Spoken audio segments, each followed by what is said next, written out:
Am I wrong for not approving of my Asian mother-in-law walking my daughter to school? Hear me out, I'm not racist, but I do have serious doubts about this current situation. I have a rambunctious, out of control but adorable 6-year-old daughter Jane. I am white and raised in the south of the land of the free, but my wife is Japanese Canadian. My wife and I have experienced cultural clashes before, such as the time my wife made sushi for us all when my parents were over, and my parents did not appreciate her pushing her culture onto us. We got into an argument about it after they left, but I made sure to make them apologize to her. Either way, we have never had an argument like this. Last month, my wife's parents flew to Toronto to visit us. They were overjoyed to see my daughter Jane, and they played with her and spent as much time with her as possible, buying her cool little gifts and creating memories.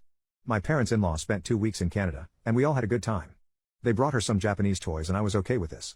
For context, we live literally right next to Jane's school. So every now and then during her stay, my mother-in-law would walk Jane to school. And each time, my daughter and my mother-in-law would speak to each other in Japanese, and they would bond with each other over this. Which was nice, but to be honest, we live in a somewhat white neighborhood, and I figured that the other children would get weirded out by this old foreign woman speaking some language they don't understand.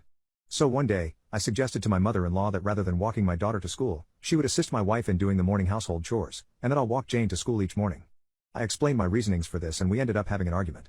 Eventually I was able to tell them I was doing this for Jane's sake as I wanted to make sure she does not get picked on in school for this. This convinced them, but they did not seem to be happy about it either way. I walked Jane to school for the rest of their visit and heard no complaints. Anyway, my wife's parents are now back in Korea once again.